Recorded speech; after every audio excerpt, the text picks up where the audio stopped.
Hi guys, welcome to my YouTube channel. Yes, you're welcome to the episode that we are still on, which is the journey series. I hope you're ready for today's video. Yes, so before we start, I will first of all like to thank you guys for the encouragement I've received so far, for the love, the support. I've received so many messages from my last video. Thank you so much for your beautiful comments. I appreciate it.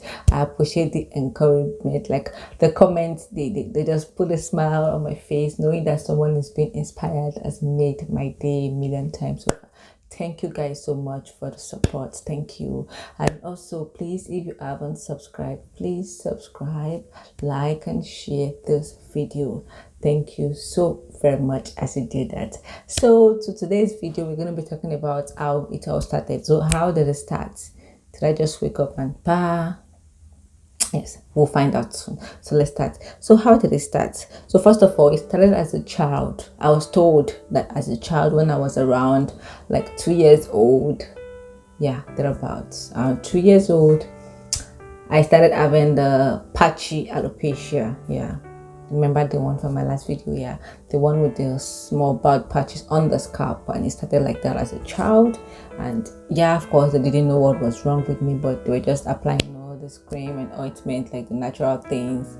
And as months grew by, I'm not sure the duration that this actually took, but it grew back naturally on its own. Like everything grew, and it didn't affect my eyebrows or anything. So everything grew back and everything was fine. Fast forward to when I was 10 years old. Yes, I was starting high school. I started high school at 10 years old. So starting high school, we were required to like cut our hair. We had to be on a low cut, and it was a girls' school. So everything was fine. I cut my hair, and we're on a low cut, like normal, combing my hair and enjoying myself. And I was this very free child. Like I was so free, and I was so bold. Like I could walk up to you and tell you anything and just talk to you. Like that was me. That was my life. I was free. I loved to play. I enjoyed playing. I enjoyed making friends. I just loved being with people, hanging out, belonging, being the cool girl. So anywhere I went, I was like, I attract people because of I play a lot. I was really bold, and I was just this funny person. I just wanted to be around people. I enjoy the company of people a lot. I've always been a lover of people. So I just go there, enjoy myself, like the first semester of high school, like you're just starting junior high, and then you are there, everyone is fine, you're trying to make friends, you're meeting new people, making friends. This is the time you start looking at, okay, this person is cool, make friends. So me, I was having the time of my life, it's a new environment. That's me anyway. I blend, stand out, and do my thing. So I was really bold, and I was just enjoying myself, guys. I was enjoying myself until one day, still in high school, the first year is GSS1, like the first year of high school, Nigeria, we call it GS1. Yeah. So I think I was still in GS1, and I just woke up one day, and yeah, alopecia was back. Yeah, I don't think up to that time, I don't think I was told like I once had it. But I woke up, and then it started as very small, tiny patches, and it was just there. And were things I just ignored. I saw it while combing my hair, and I was like, oh, okay. I'll just, comb my hair, go to school, have fun. And then the patches started getting bigger and bigger and bigger, and started becoming scattered all over my scalp. And I still wasn't paying attention. I was having fun. I love to play that. Like I was just enjoying my life. I was like, I was enjoying my life, and it kept on like that. I wasn't really bothered. I would just comb my hair and go. I wasn't covering my hair or anything. I would just go and enjoy myself. And then I remember one particular day. I remember our school had staircase, so I was coming down. I'm not sure maybe it was during break time. I was coming down from the staircase, like to meet my friends and hang out. I don't know why this particular memory is so fresh in my head. Like I was coming down to meet my friends, and then she pointed the patches on my hair to me, like, you see your patches on your hair, like it's like rat is eating your hair or something. They make a funny remark, and they all started laughing and laughing. So that was when it now dawned on me, like, okay, if this thing is going to start making, like, I don't know, there was just this realization that came, like, okay, because for me, I was still normal, I was still going about my things until then it was pointed out and they started all laughing and laughing at me, and I felt really uncomfortable. So I just walked away while they were laughing. I just walked away, and I didn't have a cap or anything in class, like, then, because I was just fine. I wasn't seeing it myself since everybody was still cool with me. But then when I started pointing it out, I was able, like, okay, so I just went to sit down quietly, just waiting for the day to be over. So I go home because people started laughing at me. They were saying like rats has eaten my hair or something, put something different comment, and we were all laughing. I was very, very uncomfortable and I was sad. I'm not sure if I cried, So I got home and I just went home and I went to look for my parents. Like the cap, I don't think I've worn that cap since I started school. I went to look for it and I found it. And then the next day, I came to school with a cap covering my hair and everything. So I thought, okay, now I've covered my hair, everything is going to be fine now. I can still hang out with my friends. No one's gonna laugh at me anymore. But it's like, the next day, everything has just, I don't know, it escalated, and people, like, of course, we were all kids, and they were all kids, so they all wanted to have fun, and they were all now laughing, now moving my cap, laughing. Now I felt like I didn't really belong anymore, because now no one, at this point, no one wanted to hang out. They were just hanging around me to make fun of me and just have fun. Like they were having the time of their life, and I'll be there quiet and crying. So that was how it all started and began for me. And across the years, the pouches grew so big and my hair started to become so scanty, and then it becomes so scanty that there were just few hair. So I'll just wear my cap every day and go. But then it didn't stop there. Now it started to affect the hair on my face. Yes, my eyebrows started to go and go and go until there was nothing left, completely no eyebrows. It still did not stop there. So then my lashes too, and then completely everything gone, like no hair, gone. Yes, no eyebrows, no lashes, and even my hair was not gone. So I was just wearing my cap. Like I would wear my cap in such a way, because I wear my cap in such a way like it covers my ears, so that there will be no people will be able to see, and but people still want to see and stuff. Like I'll wear it so tight just to cover my ears. Like I developed a lot of sores on my ears just from wearing that cap, like every day. And even when I had sores, I would still wear and cover, because I just wanted to wear. People were making fun. Now people are already know, okay, there's something wrong with this girl hair or whatever. We're just having fun, and I started becoming a more quiet child. I stopped talking, and I no longer want to be the center of attraction anymore, like being out there, because now every chance that they got, they were making fun of me. So every day I would cry. I don't think there was a day I didn't cry. Yes, every day I would cry. I think even my sister got tired of fighting for me, like someone would come and say something or do something. I would cry every day. I would get home, I would be very sad. And even my mom had to come to school sometimes just to tell them, like, talk to my teachers and stuff. Like, I'd go home, I was really sad. I started becoming quiet. I stopped talking. I didn't want to hang out with anyone anymore. And I started getting depressed a lot. And at this point right now I started reading novels a lot. That was the only place I found solace. Novels and listening to music. Yeah, by age I read novels a lot. And because of the whole thing that was going on, it started to affect my education. I can no longer concentrate. All I was worried about it, like, what is wrong with me? What is wrong with me? If they're teaching in class, I'm thinking like I'm gone. My mind is not there. I cannot concentrate in class. I'm busy thinking if this person is going to, like, say something. Because, okay, let me share some of the experiences that happened, like, in class when it all started. Then, because I sit in front because I couldn't see from the back, like my eyes, I couldn't see from far. And then I'll be in front, we're writing, the teacher is teaching, we're writing notes and stuff. And then the people at the back start shouting, we can't see the board, your cap is disturbing us. And then I will bend down, like, okay, let me bend maybe. But they just wanted to have fun anyways. Like, then I was trying, like, bending down to write. I bent to the utmost. I'm not even tall. I don't know how my head can disturb the board, but yeah, I just wanted to have fun. So they start shouting, and then the teacher will be like, okay, take off your cap, and stuff. And then they start laughing and laughing, and I just couldn't wait for that particular period of subject to be over, so that I wear my cap and fun, and I'll be crying in front.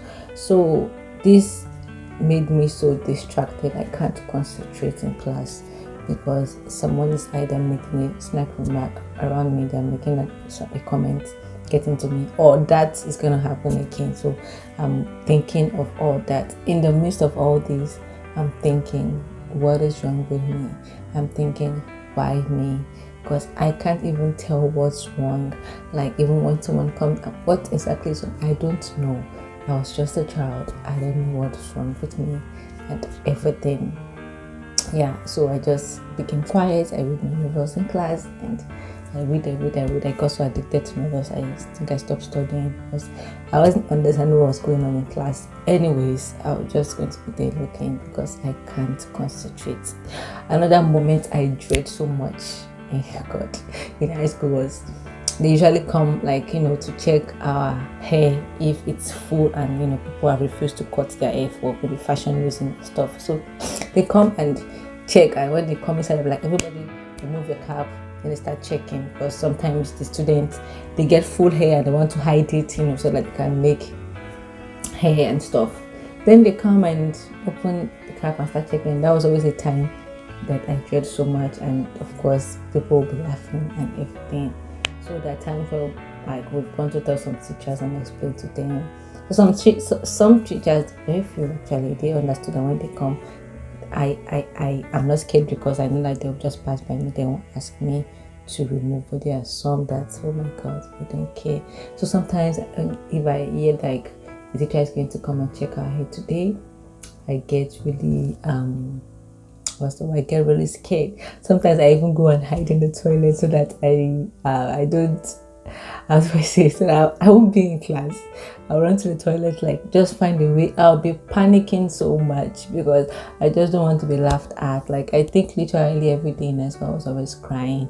When it's time to go to school, sometimes I try to fake sickness just so I wouldn't go, because I just stopped saying whatever was happening at home, because I was tired of coming to school to explain or anything. Like, I was just tired. I was just crying. So I don't want to go to school. So I'll find a way. But I'm not going to have my parents be like, yeah, you go to that school today, you're going. Because I'll find so many things to do, try to feign being sick, different things, but I still have to go anyway. So I dread that a lot. When that happens, oh my god, it's as if, I don't know, but that was a moment I really didn't like. So every morning is like torture for me to go to school, because when I'm being woken up in the morning, like, to go and bath and stuff, sometimes I just cry before I even get to class, because I know like something is going to happen. Someone's going to say, hey, I didn't have a friend. I think I only have a few friends then. Oh yes, and I had my my seatmate then. Her name is Toyin. Shout out to Toyin. Yeah, her name is Toyin. Like, she was my seatmate, I think, for a very long time, but she never questioned, like, like, make fun of me or join the police or anything, and I'm really grateful for that. So I had a few friends that were still there despite all this. I was still trying to blend in, to move in and stuff. And so all this continues, it continued for a very long time. So I'll just share some of the experiences that I had. Yes, I'll share some of the experience. So that's how it started. From then, okay, in case you're wondering, from then even up to now, there've been progress too. So that's why it's a journey, sharing how it started. We are moving, the things I do, the treatments I tried, and the thing I did, and how the healing started, how I got to eventually know what was wrong with me. So stay tuned, we still have a long journey ahead. Yeah, stay tuned. So the experience, I'm gonna share a bit of my experience with you. So with the students, like I was saying earlier, they were all having their fun, laughing, and everything. I remember, and every year we usually have this what's it called? I've forgotten the name right now, where we get to have like for a sports competition sort of, where we are in different colors. We are in red, like red house, yellow house, and so we have a sports competition where we all compete against each other. And there's one thing that will stand out is like we have a matching parade, like a matching competition where we match.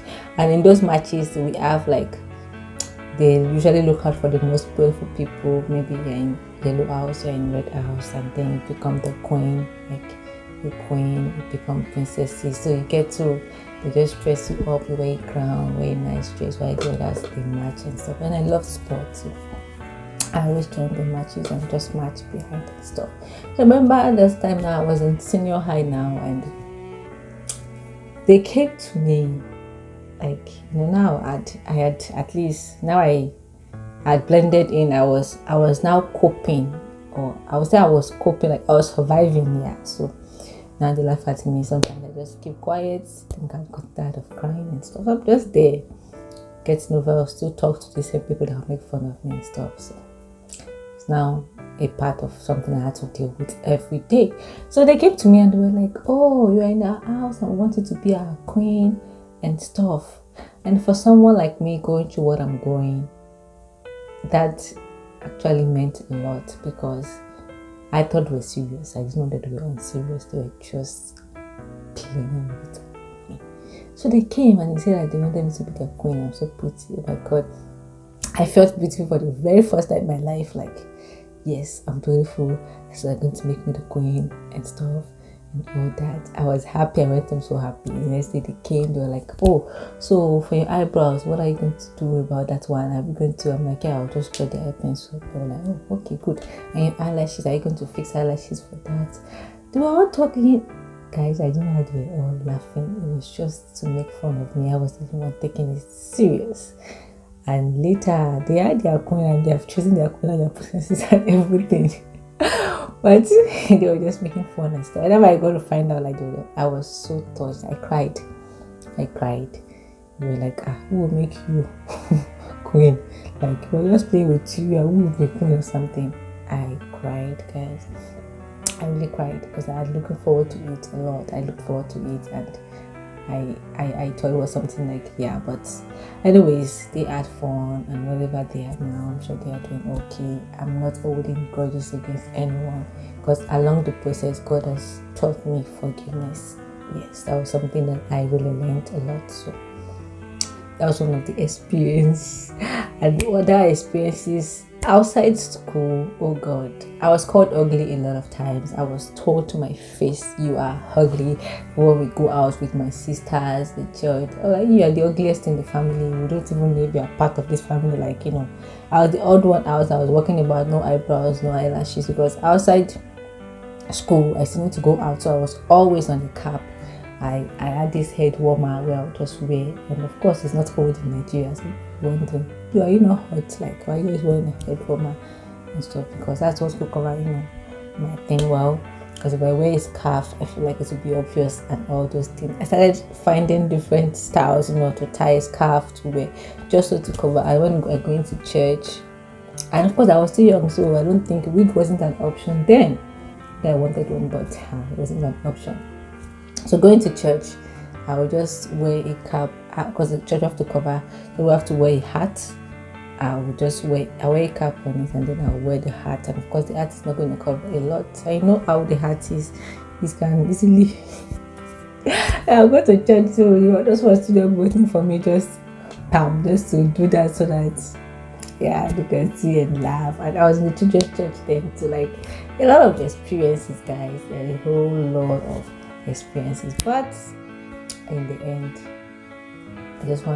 I always give praise to God in the end, because aside all these experiences, they were not nice going through at that time, but it was building in me a capacity to really love and forgive, and it was preparing me for what God had ahead in store for me.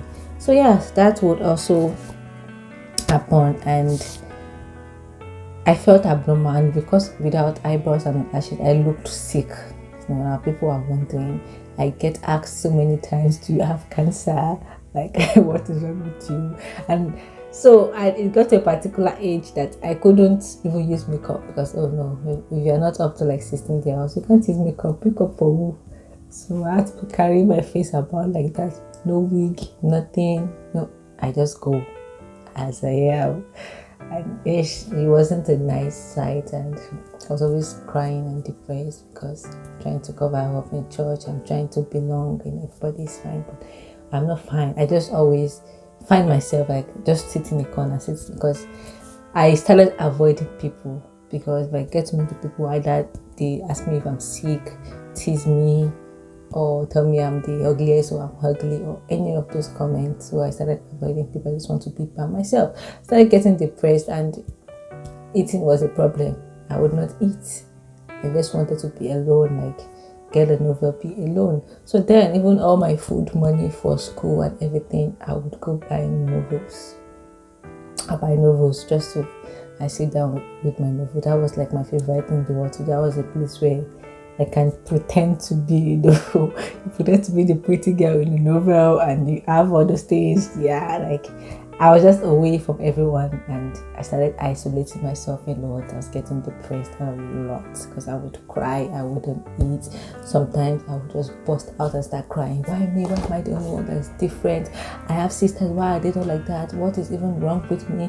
I don't know. Like, it was bad. It was really, really bad. Anyway, so that was one of the things that happened. Another experience was also with teachers. Oh my God. Some of the teachers were not really that friendly and didn't help at all. Like, that they themselves were part of the people that were doing the things that made me cry. And I remember a scenario where I was called to the staff room, I don't know for what, and the teacher started asking questions as usual. And now she just removed my cap and started laughing and asking me what happened, this and that. And I'm trying to explain to them, I don't know what happened. Did you shave? No, what happened? I said, I don't know. So you're lying. Like, do you think I'm a fool? You're expecting me to believe nothing happened, like this and that. So they laughed and started passing me around in the staff room. Like, the staff room has like other teachers, they go to this one to say their own. Now they started saying maybe that me I'm lying. I'm not ready to tell them the truth. I want to tell them the truth. Then they'll let me go or something.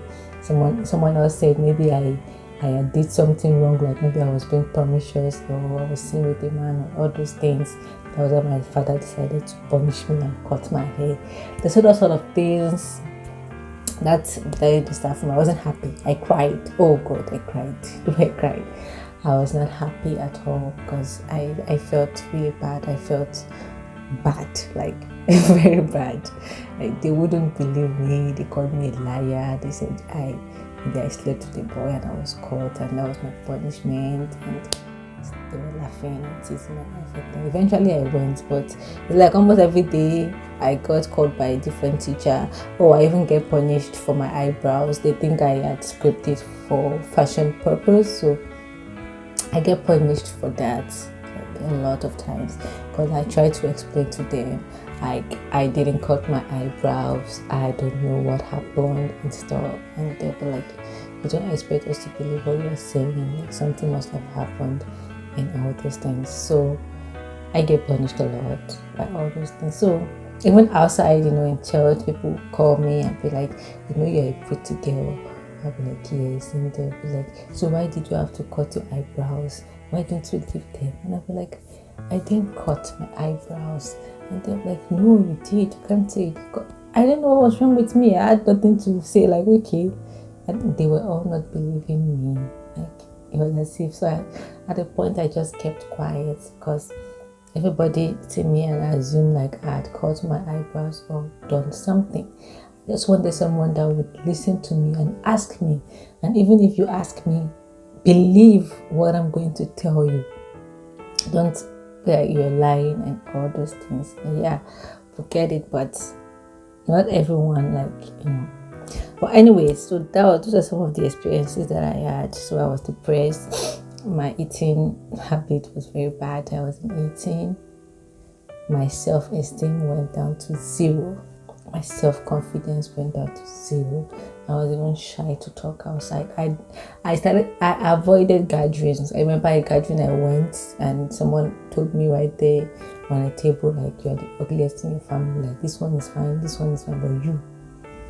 I felt bad. So because of that, I hated going to parties. And if my mom wants to go and I want to take one of us out, I didn't want to go. And she would want one of us to go. And they would want me to go. And I would feel like you guys are being insensitive to me. I don't want to go because of this. But at the end, I would go and be crying and all that. So at a point, I felt like nobody understood me. Like nobody. I just wanted to be alone. Like I would cry a lot, I would keep quiet and not talk to that. I would add moments where I won't talk to no one and I won't eat. Come eat, I'll be like, I'm not hungry. What is wrong with you? Nothing. No one could understand what was wrong. Even me, myself, I didn't know what was wrong with me. Even that I was depressed or anything. But yeah, those were some of the things that happened, the experiences that I go through during all this process. So I think I'm just going to stop the video here today because I just want to say something to us. Because yeah, all these things that happened in high school were with kids my age, in early teenage years and stuff. And I realized that, you know, as kids, you know, we kids, we like to play, and anything that gives us joy and fun, we just want to. But in as much as those things happen, then, you know, we have a responsibility now as a teenager, as a young adult, as a parent, or as a grandparent. Teach your kids to say no to bullying, say no to saying hurtful things to other people's children. Teach them to love. Teach them to always do the right things. That's the responsibility we have. We may not have the advantage to go back in time to correct some of the mistakes that we also made, but right now we have that responsibility to stand up for one another. You don't need to know what is wrong for this person. Still stand up for them. Because I didn't know what was wrong, but then people were still bullying me, and all sort of bullies, from students, from teachers, everyone basically around me, even from strangers and families and everyone. So we have the responsibility now, and I'm giving us as a challenge that we can be the change that we want to see. Be that change. Let that change begin. Let it begin with you. Because this taught me to be really sensitive to the needs of others. You don't know what people are going through. You don't know. For instance, I was going through a moment, my eyebrows was gone. I can't see that it's gone, so I don't need anyone to point it out to me. Just be nice. You don't know what people are going through. Always be nice. It doesn't cost you anything. You just need to keep quiet. If you really want to know something, ask. I had few friends that never made fun of me. And even to date, I have some that just wanted to know, like, I really want to know what happened. Because for me, I just built up this thing, like, once you just come and accuse me like you did this, I just look at you and I felt like you don't need to get an explanation. If you already told me, Abby, why did you cut your eyebrows? Meaning you already assumed I cut my eyebrows. So I'm just going to look at you and not say anything. Or you come to me with comment like, where's your eyebrows? Abby, where's your eyebrows? Like, nah, you don't do that. Not even in front of people. We don't do that. So let's really be sensitive in the things that we ask people, especially when we are outside. You do not know what people are going through. If you really care to know what happened, come privately and be like, okay, so I noticed this and this, and would like to know, is it a problem or this and that? Don't ask me out in front of people and like, what happened to your eyebrows? Where did your eyebrows go to? I'm not doing this video saying this to make anyone feel guilty or anything. But right now, we can just be that change that we want to see. And every change begins with you.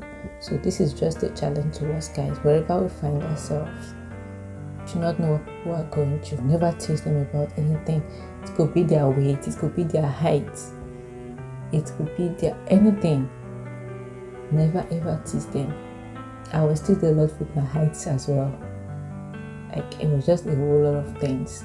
But the challenge today, and I'll be stopping the video here. Let's be nice. Look around you and be nice to someone.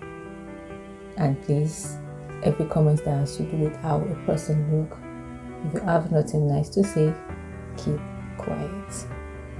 Keep quiet. Even the Bible says what?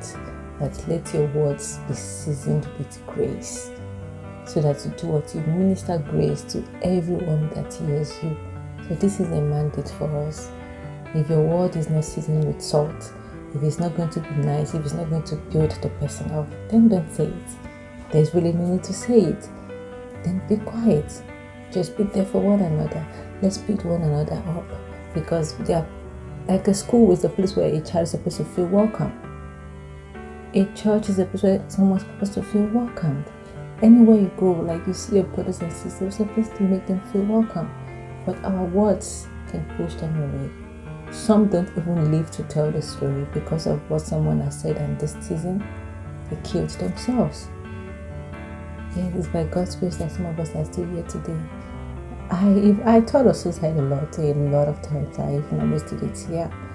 We will share the story some other time. So we do not see the things that people struggle with behind closed doors. No, we do not know. So let's be nice with our words.